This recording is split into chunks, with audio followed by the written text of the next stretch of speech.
Hello all and welcome to థైవ్యూ. Glimpse చూసాక డ్రాగన్‌లో చాలా doubts పుట్టుకొచ్చాయండి జనంలో. కానీ గ్లింప్స్ దింపి ఒక్కరోజు కాకుండానే నీల్ మామ ఫీల్డ్‌లోకి దిగి ఆ డౌట్స్ అన్నిటికి ఇండైరెక్ట్‌గా క్లారిటీ ఇచ్చేసారు. బయట చాలా మంది మిస్‌ఇంటర్‌ప్రెట్ చేసుకున్న ఇన్ఫర్మేషన్ కూడా ఉంది. అందుకే అసలు ఇంటర్వ్యూలో నీల్ చెప్పిన వాటి సారాంశం ఏంటి, కొత్తగా చెప్పిన విషయాలు, క్లారిటీలు, ఎన్టీఆర్ బాడీ ట్రాన్స్‌ఫర్మేషన్ జర్నీ ఇవన్నీ వీడియోలో డిస్కస్ చేసేద్దాం. వీడియో ఎండింగ్‌కి మీకు డ్రాగన్ మీద క్లారిటీ రావటం అయితే పక్కా. ఫస్ట్ ఉన్న డౌట్, డ్రాగన్ మూవీకి నీల్ మూవీస్‌లో వేరే ఏ మూవీకైనా ఏమైనా కనెక్షన్ ఉంటుందా అని. ఫస్ట్ ఆఫ్ ఆల్ డ్రాగన్ అనేది ఒక స్టాండ్ అలోన్ మూవీ. దీనికి పార్ట్ 2 రావచ్చేమో గానీ వేరే మూవీకి అయితే లింక్ ఉండదు. ఇదైతే క్లారిటీ. అండ్ నీల్ ఎందుకు ఈ మూవీస్ లింక్ చేయట్లేదు అనే దానికి ఒకప్పుడు రీజన్ కూడా చెప్పారు. తన హీరో ఉండే వరల్డ్ లో ఆ క్యారెక్టర్ మోస్ట్ పవర్ఫుల్ అవ్వాలి అనేది తన రైటింగ్ స్టైల్. ఇప్పుడు రాకీ బాయ్ని కానీ దేవాని కానీ తీసుకొని వస్తే ఎవరు పవర్ఫుల్ అవుతారో అనే క్వశ్చన్ ఉండకూడదు. అందుకే ఆయన క్రాస్ ఓవర్ లింక్ చేయడం లాంటివి చేయట్లేదు. మధ్యలో ఒకసారి ఫోర్స్ఫుల్ గా ట్రై చేశారు కానీ ఐడియా మీద త్వరగానే గివ్ అప్ ఇచ్చారంట. అది మాత్రమే కాదండోయ్, నీల్ మామ ఇంక టైప్ ఆఫ్ మూవీస్ చేయను అని చెప్పేశారు. ఇక పైన ఈ జానర్ మళ్ళీ రిపీట్ చేయను, డ్రాగనే లాస్ట్ ఫిల్మ్ అని చెప్పేశారు. దీన్ని కూడా చాలా మంది మిస్ఇంటర్ప్రెట్ చేసుకున్నారు. సలార్ 2 ఉండదు, కేజీఎఫ్ 3 ఉండదు అని. ఆ రెండు ఖచ్చితంగా చేస్తారు. అవన్నీ ఆల్రెడీ కమిట్ అయిన ప్రాజెక్ట్స్ కదా. కానీ కొత్త మూవీ ఈ జానర్ లో మాత్రం చేయరు. అది clarity. And KGF, Salaar, dragon వీటి వల్ల అన్అఫీషియల్ ట్రిలోజీ అని చెప్పారు. కనెక్షన్ లేదన్నారు కదా, మరి ట్రిలోజీ ఎందుకు అంటారు అని డౌట్ ఉందా? చెప్తా. దానికో రీజన్ ఉంది. నీల్ మామ క్లియర్ ఎక్స్ప్లెనేషన్ ఇచ్చారు. ఇండియాలో ఒక టైం పీరియడ్ ఉంది పోస్ట్ ఇండిపెండెన్స్. బ్రిటిష్ వాళ్ళు వెళ్ళిపోయాక అప్పుడు చాలా వరల్డ్ ఈవెంట్స్ జరిగాయి, స్పెషల్లీ 1960s అండ్ 70s లో. ఆ ఈవెంట్స్ వరల్డ్ నే ఇన్ఫ్లుయెన్స్ చేసాయి. వాట్ ఇఫ్ అలాంటి ఒక పెద్ద ఈవెంట్ ఒకటి వల్ల అయితే ఒక దాని నుంచి వచ్చేదంతా ఒకటి కంట్రోల్లోనే ఉంటే? ఇదే ఐడియాలో వెళ్తే నీల్ మూవీస్ అన్ని. కేజీఎఫ్ లో గోల్డ్ అంతా రాకీ కంట్రోల్లోనే ఉంటుంది. సలార్ ప్రెసెంట్ టైం లైన్ లో స్టోరీ అయినా స్టోరీ స్టార్ట్ అయ్యేది మాత్రం తను చెప్పిన టైంలోనే. సిమిలర్లీ డ్రాగన్ కూడా 1947 లో స్టార్ట్ అవుతుంది. బ్రిటిష్ వాళ్ళు వెళ్ళిపోయాక ఓపియం వార్స్ నిజంగా జరిగాయి. 1967 లో ఒకడొచ్చి మొత్తం మార్చేస్తే ఎలా ఉంటది అనేది లైన్. డ్రామా స్టార్ట్ అయ్యేది 1967 లో. సో ఇలా పోస్ట్ ఇండిపెండెన్స్ టైంలో జరుగుతాయి కాబట్టి ఈ 3 మూవీస్ ని ఆయన ట్రిలోజీ అని పిలిచారు. అంతేగాని కనెక్షన్స్ ఏం లేవు. నెక్స్ట్, సలార్ లో ఒక లెక్క కట్టలేని మ్యాడ్ మ్యాన్ గురించి స్టోరీ చెప్తే కేజీఎఫ్ లో ఒక విలన్ గురించి స్టోరీ చెప్తారు. ఇందులో కూడా ఇంట్రొడ్యూసింగ్ విలన్స్ అని చెప్పి ఎన్టీఆర్ అని చూపించారు. అయితే ఇక్కడే జనాలు షర్లక్ సంపత్ మోడ్ లోకి వెళ్ళిపోయి మిస్ఇంటర్ప్రెట్ చేస్తున్నారండి. నీల్ ఇంటర్వ్యూలో దీనికి కూడా క్లారిటీ ఇచ్చారు. డ్రాగన్ ఈ స్టోరీ ఆఫ్ వన్ గై, అందుకే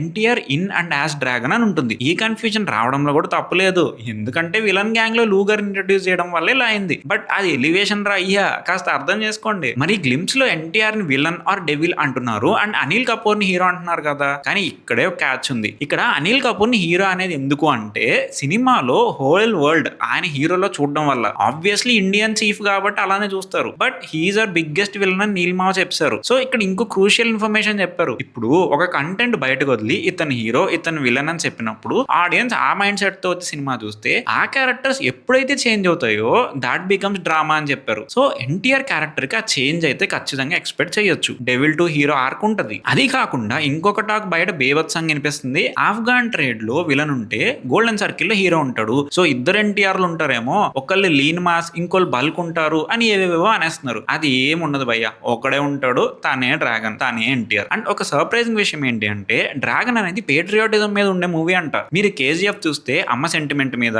సలార్ మూవీలో ఫ్రెండ్షిప్ మీద ఉంటది. అలా డ్రాగన్ పేట్రియాటిజం మీద ఉంటది. అండ్ డ్రాగన్ అనేవాడు ఇండియన్. సో స్టార్ట్ అయ్యేది కలకత్తా అండ్ ముంబైలో స్టార్ట్ అవుతుంది. లూగర్ అనేది రెండో నేమ్. నీల్ ఇది కూడా చెప్పారు, ఈ పేరు German gun Luger PP80 name అని. ఆ గన్ నేమ్ డ్రాగన్ కి ఎందుకు ఇచ్చారో ఎక్స్ప్లెనేషన్ మూవీలోనే ఉంటది. అసాసిన్ గా మారి డార్క్ జోన్ కి వెళ్ళి తనేం చేశాడు అనేది స్టోరీ. అండ్ బయట ఒక టాక్ కూడా నడుస్తుంది, డ్రాగన్ స్పై ఫిల్మ్ ఏమో అని చెప్పి. ఈ విషయానికి కూడా నీల్ క్లారిఫై చేస్తారు, డ్రాగన్ స్పై ఫిల్మ్ కాదు. బట్ నీల్ మామ ఒక్కటి మాత్రం చెప్పారు, dragon is probably going to be our biggest attempt at making a patriotic movie అని. సో పేట్రియాటిక్ టచ్ ఉంటుంది తప్ప స్పై ఫిల్మ్ అయితే కాదు. నీల్ మామ చాలా క్లియర్ గా చెప్తున్నప్పుడు ప్రొటాగనిస్ట్ ని రిప్రజెంట్ చేయడానికి సింగులర్ టోన్ లోనే మాట్లాడారు. So please don't get మిస్లీడెడ్. ఇద్దరు ఆర్ ముగ్గురు ఎన్టీఆర్లు ఉంటారని అసలు అనుకోద్దు. ఉండేది ఒక్కళ్ళే, లీన్ ఎన్టీఆర్ మాత్రమే ఉంటారు. అండ్ మీరు చూస్తే ఎన్టీఆర్ తో ఈ స్టోరీ జర్నీ ఎలా స్టార్ట్ అయిందని కూడా క్లియర్ గా చెప్పారు. RRR అప్పుడే కేజీఎఫ్ డైరెక్టర్ తో వర్క్ చేస్తా అని ఎన్టీఆర్ మైత్రి మూవీ మేకర్స్ కి చెప్పారు. అండ్ గెస్ వాట్, నీల్ కి ఎన్టీఆర్ మీద ఎప్పటి నుంచో ఫ్యానిజం ఉంది. Neel is a fan boy. And NTR ని మీట్ అవ్వడానికి నీల్ మామ భయపడ్డారంట.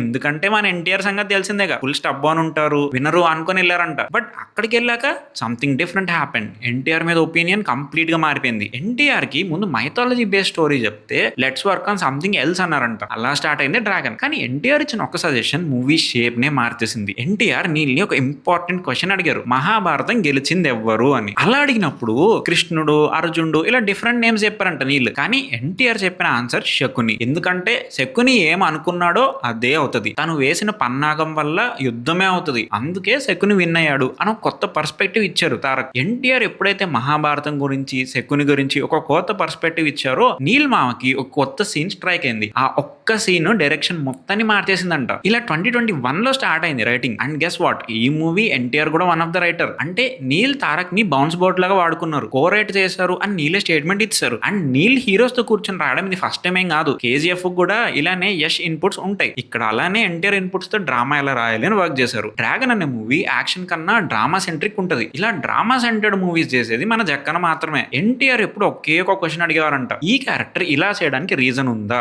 డ్రామా ఉందా, ఇది మాత్రమే అడిగేవారంట. అంటే డ్రాగన్ లూగర్ గా మారి డార్కెస్ట్ క్యారెక్టర్ గా అయ్యి తనేం చేస్తాడు, ఎందుకు చేస్తాడు అనే రీజన్, అండ్ ఆ రీజనింగ్ ని కరెక్ట్ గా సెట్ చేయడానికి నీల్ మాకి 3 years పట్టింది. అండ్ నీల్ సోఫార్ రాసిన డార్కెస్ట్ క్యారెక్టర్ లూగరే. అనిల్ కపూర్ ని హీరో అనేసరికి చాలా మంది కన్ఫ్యూజ్ అవుతున్నారు, కానీ అనిల్ కపూరే one of the main villains, ఎందుకంటే వరల్డ్ తన హీరోలో చూస్తుంది కాబట్టి. కానీ తను విలన్ అని రివీల్ చేశారు. సో ఇప్పుడు అర్థమైంది కదా, నీల్ వి కాస్టెడ్ ద కాస్ట్లీయెస్ట్ విలన్ అని తారక్ ని ఎందుకు అన్నారు, బికాస్ ఆ డ్రాగన్ వరల్డ్ లో అందరూ తన విలన్ లా చూస్తారు, బట్ హీజ్ ఆర్ హీరో. ఎప్పుడైనా నీల్ మూవీస్ లో కోర్ రూల్ ఒకటే ఉంటదండి, ఒకడే హీరో ఉంటాడు, వాడే అందరికన్నా పవర్ఫుల్ ఉంటాడు, ఇది ఆయన స్వయంగా చెప్పారు. అండ్ లూగర్ కి మాత్రమే కాదు, మూవీలో ప్రతి క్యారెక్టర్ కి బ్యాక్ స్టోరీ ఉంటుంది. ఇప్పుడు కేజీఎఫ్ లో ఆండ్రూస్ ఉంటే వాడికి వైఫ్ ఉందా, పిల్లోడు ఉన్నాడా మనకి తెలియదు, కానీ ఈ డ్రాగన్ లో అవన్నీ తెలుస్తాయి. అండ్ ప్రశాంత్ నీల్ ఎప్పుడు ఎవాల్వ్ అవుదామని అనుకునే మైండ్ సెట్ లోనే ఉంటారు. He wants to tell new stories. అందుకే ఈ 3 స్టోరీస్ అయ్యాక కొత్తగా చెప్తా అన్నారు. ఇప్పుడు ఈ మూవీస్ ని లింక్ చేసి యూనివర్స్ పెడితే ఇంకో 5 years అయిపోద్ది. ఫ్రాంచైజ్ సిండ్రోమ్ నాకు నచ్చదు అని క్లియర్ గా చెప్పేశారు. డిఫరెంట్ స్టోరీస్ చెప్పాలని అన్నారు, చెప్తారు కూడా. ఏదో పెద్ద మైథాలజీ ఐడియా కూడా ఉందంట. అప్పట్లో దిల్ రాజు అన్నది ఆ మూవీ గురించేనా, రావణం అని ఒక మూవీ గురించి చెప్పారు కదా. సో అర్థమైంది కదా, ఎక్కడైనా ఎవరైనా సలార్ కి డ్రాగన్ కి లింక్ ఉంది, కేజీఎఫ్ కి డ్రాగన్ కి లింక్ ఉందంటే అస్సలు నమ్మొద్దు. అప్పట్లో అలానే యశ్ అంగుళం ప్రభాస్ అంగుళం అని చెప్పి ఒక చిన్న పాప అందరిని ఎర్రిపప్పలు చేసింది, మళ్ళీ అలా అవ్వద్దు. ప్రశాంత్ నీల్ ఈ మూవీ కోసం చాలా అన్లర్న్ చేశారు. చూసారు కదా, కామెంట్స్ వస్తున్నాయి కలర్ ప్యాలెట్ గురించి, స్ట్రక్చర్ గురించి, ఇదే ప్యాటర్న్ అయిపోతుంది, అదే రిపీట్ అయిపోతుంది, ఎక్సైట్మెంట్ పోతుందని. కానీ నీల్ మాత్రం తెలివైన వాళ్ళండి, ఈ సెల్ఫ్ అవేర్, తనలో ప్లస్లు మైనస్లు తనకి బాగా తెలుసు. అందుకే హీ సెడ్ హీస్ అన్లర్నింగ్. మీకు డ్రాగన్ లో ఎమోషన్ కేజీఎఫ్ లాగా సలార్ లాగా ఉండదు, it's a complete different film. Colour palette కూడా స్టోరీకి ట్రూ గానే ఉంచారు. అండ్ ఈసారి కెమెరాతో ఎక్కువ స్టోరీ చెప్పట్లేదంట, కొంచెం కెమెరాని లేజీగా మూవ్ చేస్తా అంటున్నారు. ఎక్కువ స్టోరీ క్యారెక్టర్స్ ద్వారానే చెప్తారంట. ముందు మూవీస్ లాగా క్యారెక్టర్స్ వచ్చి హీరో గురించి చెప్పి వెళ్ళిపోరు. ఇన్ఫాక్ట్ ఈసారి చాలా క్యారెక్టర్స్ ని మనం ఇంటికి తీసుకొని వెళ్తాం అంటున్నారు. అండ్ షూట్ చేసేప్పుడే డ్యూరేషన్ పట్టించుకోవద్దని ఫిక్స్ అయిపోయారంట. ఎంత వస్తే అంత తీస్తున్నారు. సో ఎయిదర్ మూవీ 3.5 hours అయినా రావచ్చు, ఆర్ 5 hours అలా వచ్చేస్తే మొత్తం ఒకేసారి షూట్ అయిపోతే 2 parts ఒకేసారి దురంధర్ టైప్ లో రిలీజ్ చేయొచ్చు. అగైన్ ఇవన్నీ ప్రాబబిలిటీస్ అండ్ ఆయన ఏం కన్ఫర్మ్ చేయలేదు. డ్యూరేషన్ అయితే చూసుకోకుండా తీస్తున్నామని మాత్రమే చెప్పారు. సో వీళ్ళు దురంధర్ మోడల్ ఫాలో అయితే చాలా బెనిఫిషియల్ అండి. మళ్ళీ డ్రాగన్ తీసి ఇంకో పార్ట్ ఉందని మళ్ళీ బ్రేక్ తీసుకొని షూట్ చేసి ఇదంతా టైం వేస్ట్. దురంధర్ లాగా రిలీజ్ చేసిన 3 నెలల పార్ట్ రిలీజ్ చేసేయండి, 2 హిట్ అయిపోతే. ఏదైనా మన చేతిలో లేదు కదా, బట్ నాకు స్టోరీ అయితే మాత్రం వాస్ట్ గానే ఉంటది అని అర్థమవుతుంది. నెక్స్ట్ ఈ మూవీలో డ్రామా ఎక్కువ ఉంటుంది. డ్రామా డ్రామా అండ్ డ్రామా పదే పదే చెప్తున్నా అనుకోకండి. నీళ్ళు KGF 2 తీసినప్పుడు హీస్ డిసప్పాయింటెడ్ అంట, ఇంకా బాగా తీసి ఉండొచ్చు అని ఫీల్ అయ్యారంట. ఈవెన్ సలార్ కూడా సేమ్ స్టేట్మెంట్ ఇచ్చారు. ఒక ఫిల్మ్ మేకర్ ఇలా అన్నప్పుడు ఆ మూవీస్ బాగాలేదని అర్థం కాదు, he's evolving in terms of writing, ఇంకా బెటర్ గా ఏం చేయొచ్చు అని ఆలోచిస్తున్నారని అర్థమవుతుంది. So always expect better product from Prashanth Neel. Dragon లో రైటింగ్ స్టాండర్డ్ బాగుంటది, 3 years వర్క్ చేశారు కదా, ఇది అయితే ఖచ్చితంగా నమ్మొచ్చు. అండ్ ఈ స్టోరీ ఎన్టీఆర్ యాక్సెప్ట్ చేయడం అనేది తను తీసుకున్న బిగ్గెస్ట్ డెసిషన్ అంట. నీరు ఇదైతే ఎగ్జాజరేట్ చేసి చెప్పే మనిషి అయితే కాదు, కరెక్ట్ మీటర్ లో మాట్లాడతారు. సో బిగ్గెస్ట్ డెసిషన్ అంటే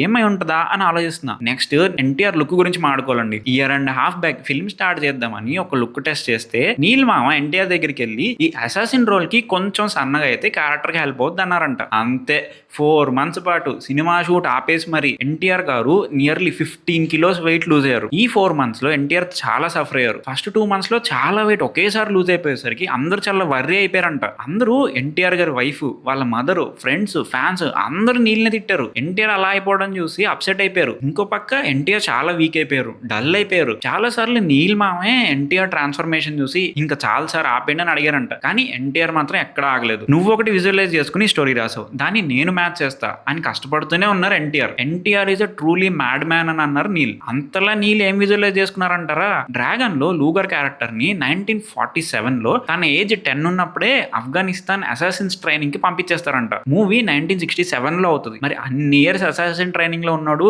ఎంత షార్ప్ అండ్ రిప్డ్ బాడీ ఉంటది. దానికోసమే ఎన్టీఆర్ అంత కష్టపడ్డారు. కానీ ఈ 4 months ఎన్టీఆర్ అన్న పడ్డ కష్టానికి ఇప్పుడు స్క్రీన్ మీద రిజల్ట్ చూస్తే చూస్తుంటే నీల్ మామ చాలా హ్యాపీగా ఉన్నారంట and they are happy with the decision now అని కూడా చెప్పారు. సో మీకేం ఎక్స్పెక్ట్ చేయాలో అర్థమైపోయింది కదా. అండ్ ఈ గ్లిమ్స్ తో ప్రస్తుతం క్యారెక్టర్స్ ని రివీల్ చేస్తారు. నెక్స్ట్ ట్రైలర్ కట్ అయితే డ్రామా బేస్డ్ ఉంటుంది అని చెప్పేశారు. క్యారెక్టర్స్ మధ్యలో డ్రామా ఎక్స్ప్లోర్ చేస్తారు. అప్పుడు మన general style trailer length expect చేయండి. అండ్ ఈసారి ఎక్స్పెక్ట్ విధ్వంసం from Neel and Tarak. So మీరు కావాలంటే నీల్ మామ ఇంటర్వ్యూ చూడండి, కానీ బయట మిస్కన్సెప్షన్స్ నమ్మొద్దు అండ్ మిస్లీడ్ అయితే అవ్వద్దు. అండ్ డ్రాగన్ వరల్డ్ గురించి, ఓపియం వార్స్ గురించి ఇంకా డీటెయిల్ గా చెప్తూ ఒక వీడియో చేసేసాం. ఎండ్ క్రెడిట్స్ లో పెట్టేస్తా చూసేయండి. So that's it for the video guys. ఈ వీడియో మీకు నచ్చినట్టయితే please like, share and subscribe. మరిన్ని వీడియోస్ తో మీ ముందుకు వచ్చేస్తాం. Until then keep watching thy view.